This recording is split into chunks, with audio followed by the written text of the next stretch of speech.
Guys, अगर आपने इस वीडियो को क्लिक किया है तो अब आप रुक जाइए, क्योंकि मुझे पता है कि आप सुबह उठकर ब्रश करते हैं और ब्रश करने के बाद चाय पीते हैं और सुबह से शैम्पू डालकर नहाते भी हैं। और अगर आप ये तीनों चीजें करते हैं तो आप इस वीडियो को लास्ट तक देखिएगा, क्योंकि इस वीडियो को देखने के बाद आपको जो चीज पता चलेगी उसे जानकर आप काफी ज्यादा हैरान होने वाले हैं। अच्छा, चलिए इसे हटाइए। आपने एक चीज पर और गौर किया होगा कि आजकल लोगों के बाल बहुत ज्यादा झड़ रहे हैं और आपने बहुत से लोगों को ये कहते हुए भी सुना होगा कि ना तो वो कोई नशा करता था या ना उसके कोई गलत शौक थे, फिर भी उसे कैंसर हो गया और उसकी डेथ हो गई। अगर आपने ये सब बातें सुनी है या आपके साथ हो रही है तो आप बिल्कुल सही जगह पर आए हैं, क्योंकि इस वीडियो में हम आपको वो बताएंगे जो अभी तक किसी ने नहीं बताया।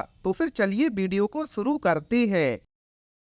गाइस, सबसे पहले हम बात करते हैं टूथपेस्ट की। जी हाँ, आपको नहीं पता कि टूथपेस्ट आपके लिए कितना खतरनाक है। अब आप सोचेंगे कि टूथपेस्ट कैसे खतरनाक होगा। दरअसल टूथपेस्ट में एक SLS नाम का इंग्रेडिएंट मिला होता है, जिसका फुल फॉर्म सोडियम लोराइल सल्फेट है। और जैसे ही आप किसी भी टूथपेस्ट का यूज करते हैं तो SLS आपके मुंह के जरिए ब्लड में चला जाता है और उससे आपको कैंसर होता है। और इसलिए ही आपने बहुत से लोगों को कहते सुना होगा कि मैं तो कोई नशा नहीं करता था और ना ही मेरे कोई गलत शौक थे, फिर भी मुझे कैंसर हो गया। ये जस्ट एक एग्जाम्पल है। मैं ऐसा कभी भी नहीं सोचता कि किसी को कैंसर हो, और आपको बचाने के लिए ही मैंने ये वीडियो बनाई है। अब आप सोच रहे होंगे कि टूथपेस्ट से कैंसर कैसे होगा, तो चलिए आप इसको ऐसे समझिए। आपके घर में या फिर कहीं पर भी कोई हार्ट का अगर पेशेंट होगा तो उसको एक ऐसी गोली दी जाती है जिसको जीभ के नीचे दबाया जाता है और वो जीभ के नीचे ही घुल जाती है और अपना काम कर देती है।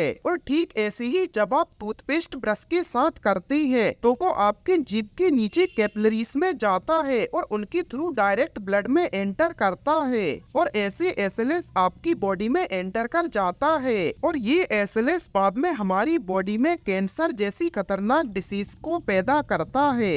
अब आप सोचेंगे कि हम तो कब से ब्रश करते आ रहे हैं, तो फिर हमें कैंसर होना पक्का है, लेकिन ऐसा नहीं है। ये धीरे धीरे काम करता है। और अब अगर आपको पता चल गया है तो आप इसका यूज बंद कर दीजिए और ऐसी टूथपेस्ट का यूज करिए जिसमें SLS नहीं होता। हमारे मार्केट में बहुत से ऐसे टूथपेस्ट अभी एक्सिस्ट करते हैं जिनमें SLS यूज नहीं किया जाता। चलिए अब हम बात करते हैं चाय की, कि चाय हमें कैसे नुकसान करती है। आज के समय में चाय इतनी कॉमन है कि वो हर जगह पर यूज होती है, चाहे वो बच्चा हो या जवान हो या बूढ़ा इंसान हो, हर लोग चाय का यूज करते हैं। दरअसल चाय में कोई प्रॉब्लम नहीं है, प्रॉब्लम है तो उसकी बनाने की प्रोसेस में। आप चाय कैसे बनाते हैं? पहले आप एक बर्तन लेते होंगे, उसमें दूध डालते होंगे, चाय पत्ती डालते होंगे, शक्कर डालते होंगे और उसमें पानी मिला लेते होंगे अपने स्वाद के अनुसार, और फिर आप उसको गैस में रख देते होंगे और वो उबल जाती है तो उसको छना के पी लेते होंगे। लेकिन ये प्रोसेस बिल्कुल गलत है, क्योंकि चाय पत्ती में एक प्लेटिनम नाम का मेटल होता है जो कि दूध के साथ रिएक्ट करता है और चाय में मिल जाता है, जिससे हमें आगे चलकर बहुत खतरनाक बीमारियां होती है, जिसमें कैंसर भी शामिल है। चलिए अब हम आपको चाय बनाने का एक नया तरीका बताते हैं जिसको आप यूज करिएगा, क्योंकि इस तरीके से आपको कभी भी चाय से प्रॉब्लम नहीं होगी। सबसे पहले आप बर्तन में पानी डालिएगा और उसमें चाय डालिएगा और जो कुछ भी आपको डालना है वो सारा डाल दीजिएगा और उसको इतना उबालिएगा कि आपकी चाय पत्ती का जितना भी रंग है वो सारा उसमें आ जाए, और फिर आप उसको दूध मिला के फिर से उबाल के पिएगा। ऐसा करने से आपकी चाय पत्ती के अंदर का जो प्लेटिनम मेटल है वो चाय में नहीं मिलेगा, और ऐसा करने से आपको कोई भी बीमारी नहीं होगी और आप 100% सेफ रहेंगे। ये भले ही छोटी छोटी सी चीजें हैं, लेकिन ये आगे चलकर हमें बहुत ज्यादा नुकसान पहुँचाती होती है। चलिए अब हम एक बहुत ही कॉमन चीज के बारे में बात करते हैं। आजकल ये बहुत कॉमन प्रॉब्लम हो गई है कि लोगों के बहुत ज्यादा बाल झड़ रहे हैं और इसकी सबसे बड़ी वजह है शैम्पू। लेकिन ऐसा नहीं है कि हर शैम्पू से बाल झड़ते हैं और मेरा तो ये मानना है कि बाल किसी भी शैम्पू से नहीं झड़ते अगर उनको सही तरीके से यूज किया जाए तो।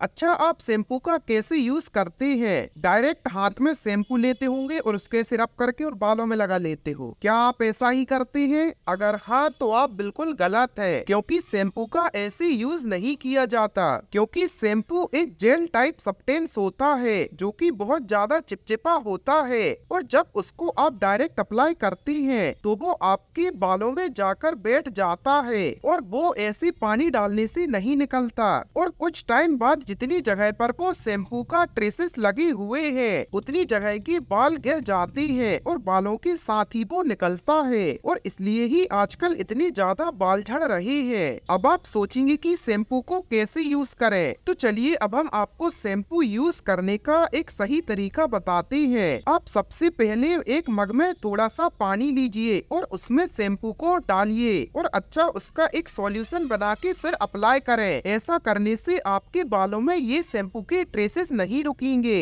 और ना ही आपको आगे चलकर कोई प्रॉब्लम होगी। और मैंने जो ये 3 चीज आपको बताई है ये बिल्कुल प्रैक्टिकल है और अगर आप इनका यूज करते हैं या फिर इनको फॉलो करते हैं तो इसका रिजल्ट आपको आज नहीं लेकिन आने वाले टाइम में जरूर मिलेगा। और अगर आपको ये वीडियो अच्छी लगी और थोड़ी सी भी इंफॉर्मेटिव लगती है या आपको लगता है कि इससे किसी का फायदा हो सकता है तो उस पर्सन को जरूर शेयर करें। और हाँ, अपने इस चैनल को सब्सक्राइब भी करें क्योंकि हम ऐसी ही वीडियोस बनाते रहते हैं। तो चलिए मिलते हैं आपसे नेक्स्ट वीडियो में।